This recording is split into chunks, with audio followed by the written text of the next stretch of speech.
and the omnibus. So I was forced into the Archers when I was a child. And look, it's come back to bite me later on. I'm awash with the stuff.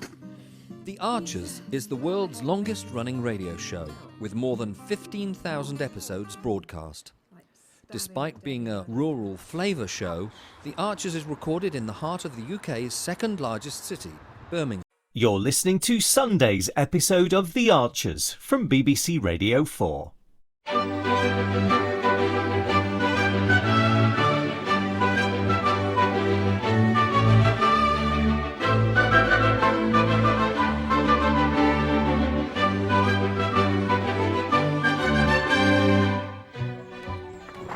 Oh, finally. I've been waiting out here almost 15 minutes, Lilian. Well, you didn't have to stay with the car, Justin. You could have gone and said hello to Aziz. Our sole reason for coming here was to pick up the gloves you forgot. Yeah, well, I've got them now. Well, I did say this would happen.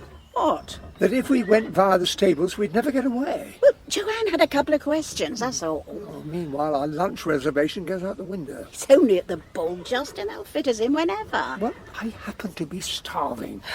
Honestly, you'd think an extra hour in bed might have improved your mood. An extra hour of sleep might have done, except you insisted on reading out the details of all those Christmas cruises. I thought you fancied the idea of the Caribbean. I do. Well, then we should book. Right now, my priority is food. I hope you're better company once you've eaten. Oh, Lilian. Oh, Brad. Sorry, Mr. Elliot, I can see you're just leaving. I'm trying to. That's fine, darling. How can I help? Well, I'm going round seeing if anyone might need any promotional video work. Oh? You see, for a very competitive price, Always a good start. I could film some professional videos for you to share online. Isn't there something you're leaving out, Brad? Sorry? This is to do with George, isn't it? Well, I mean, it's still his business, only he's asked me to keep it going for him. And Look, so I'll stop you right there. I'm just trying to do him a favour while he's away. You have definitely come to the wrong place.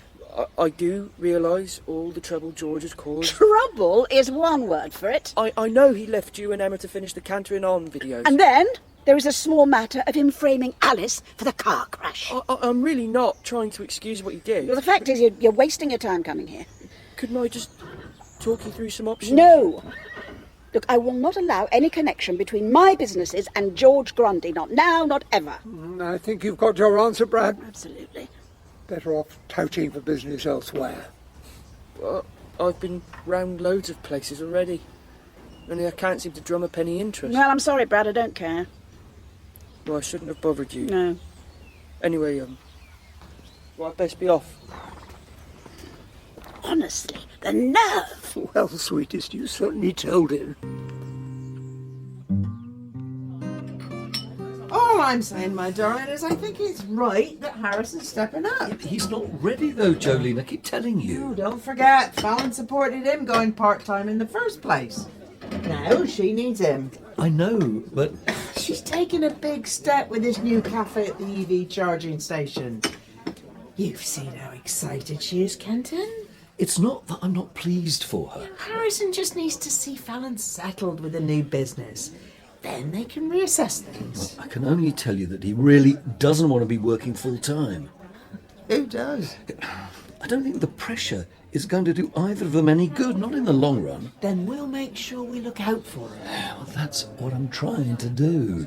Ah, Lilian! I'm sorry we're a bit late. A bit? Is everything all right, my darling? Fine. I was just ambushed by Linda on the way in. Well, you haven't run out of the beef, I hope. Afternoon, Justin. Oh, afternoon. Well, your table's ready. And the beef's still on, is it?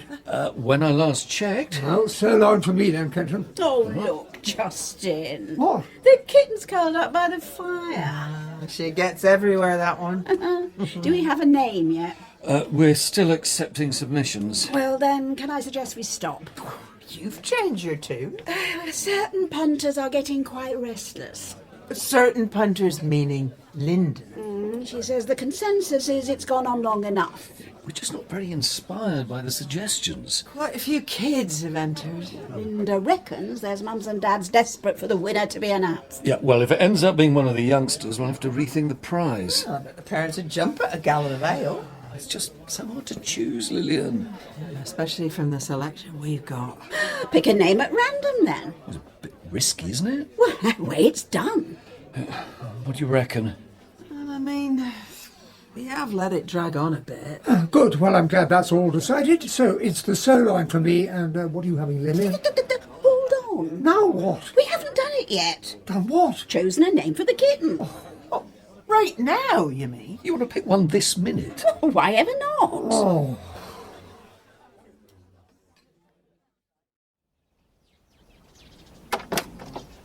Hello, Brad. Oh, hi, Pat. Don't often see you over here. I can come back if you're busy in the shop. No, I'm not working today. I was just grabbing a plaster from the first aid box. Well, what happened? Hilda. Stupidly trying to apply her flea treatment without the requisite protection. Bite or scratch? One of each, for good measure. Well, it sounds like she's a bit of a handful. She's better with me and Tony, usually, but she's not so good with strangers. Although Hilda did scratch Henry yesterday, and he was only trying to put her food bowl down. And how's everything else going? Well, we're flat out with the mid-season apple harvest, and the dairy's busy as we gear up for Christmas. Actually, on that subject, can I perhaps interest you in any marketing? For the dairy? A little promo about cheese production, maybe. I appreciate you're trying to support George's business, but I don't think the family would ever forgive me if I started helping line his pockets. Right. Have you approached places outside Ambridge? I've been all over this weekend, and it's the same story. I'm sorry, Brad. I suppose it's George's reputation. Or my rubbish salesmanship, both, probably. Well, I personally don't believe George is a bad lad, just misguided. Right. How's he getting on? Oh, not great. And he's going to be even more upset when he finds out I've run his business into the ground. More upset? What? You said George is upset? No, he's fine. He's getting on well, actually. Brad, is George all right? Could I have the ice bucket, please, to stick the entries in, Jolene? Here you go. Now, before we put them in, do all your little pieces of paper have a suggested kitten name as well as the name of the entrant? Yep, done. Very good. Right. In they go. We can pick the winner if you want to go and eat with Justin. And listen to him blame me for missing out on the beef. Yeah, sorry about that. Joy and Mick just pipped him to the post. Poor Justin. Anyway, the matter at hand. I think you should pick the winner, Lilian. Me? Yes, you do the honours. All right. Here goes nothing. Well, Lilian? Best of three, perhaps? no, come on, what is it? Oh, no, it's not Jazz's, I hope. Tortoise. Right. Unusual for a cat. Totally unsuitable. It's because she's a tortoise Yeah, shell. thank you, Jolene. I am aware of the logic. It just sounds very silly. Might grow on us. Not on me, it won't. So what are you suggesting? Well, we will just have to pick another one. What do you mean? I'll choose another entry. Wait! Now that makes a mockery of the whole thing. We said first one out of the bucket wins. So now it's the second one. No, there's customers who've seen us pick it now. We can't keep going until we find one you like. Well, why not? Because it's cheating. Oh, don't be such a goody-goody. Come on, let's have a look at the other entries. If you must. Well, I warn you, they're all pretty bad. Now, what's this one? Spot. That's David trying to be funny. Yeah. Moving on. This says to be decided or TBD for short. Are they all like this? I did say, how about Bombalurina? That's for the musical Cats, ain't it? Who suggested it? Paul. Bombalurina. It's a bit of a mouthful. What's yours, Jolene? Bastet. Bastet. No, hang on. It says ancient Egyptians worshipped a half feline, half woman goddess named Bastet. Oh, let me guess. Courtesy of Jim Lloyd. Bingo.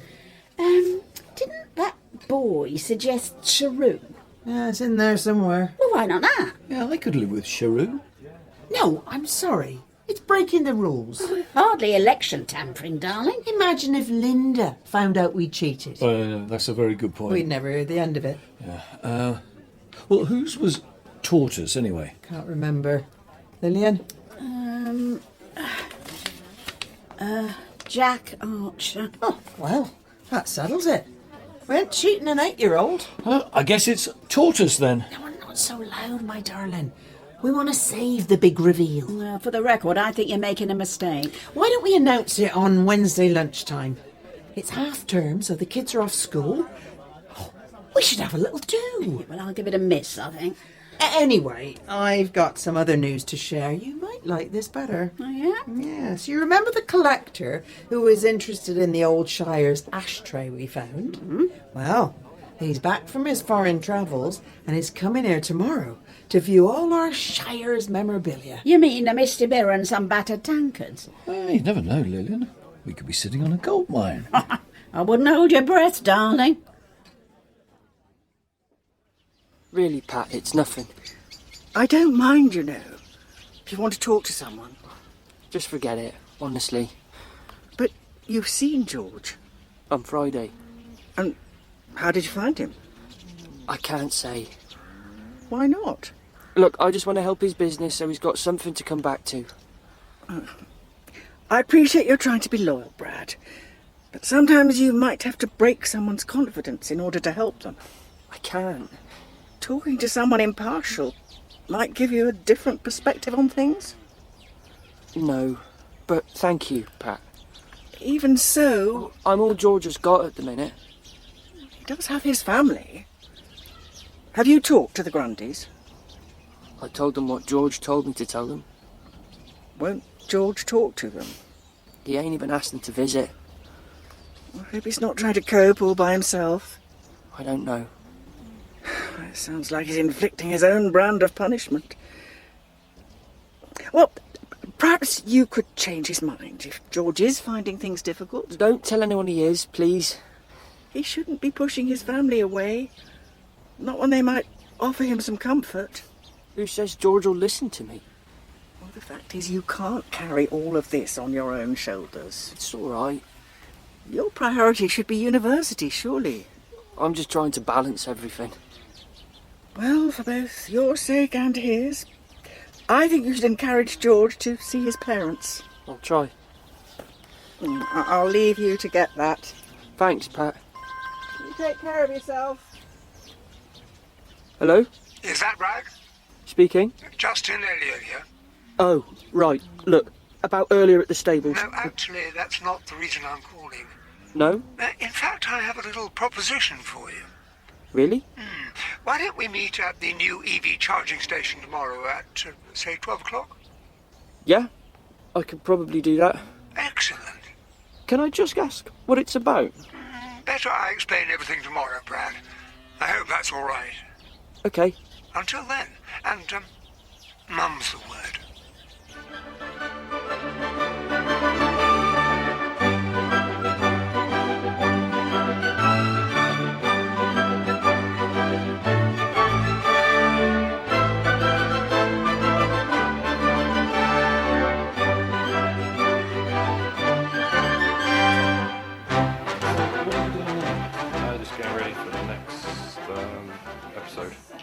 Just moving mics around. So what do you do? I do the spot effects on the arches. Just any Are you what we movements call Foley then? kind of. Yep. Okay. And these are all part of the paraphernalia of production. Yep. That's the ball bar. That's this one. Yep. That's. I mean, Hayley so wanted to be in their own place when their baby came. It's due in 2 months. Not much chance of that now. No. I mean, it would have been a stretch for them financially, mind, but I just wish there was something practical I could do to help them, Caroline. I think the Archers has had this immense popularity over the years, basically because it has always very accurately reflected the reality of life and living in a rural community, at whatever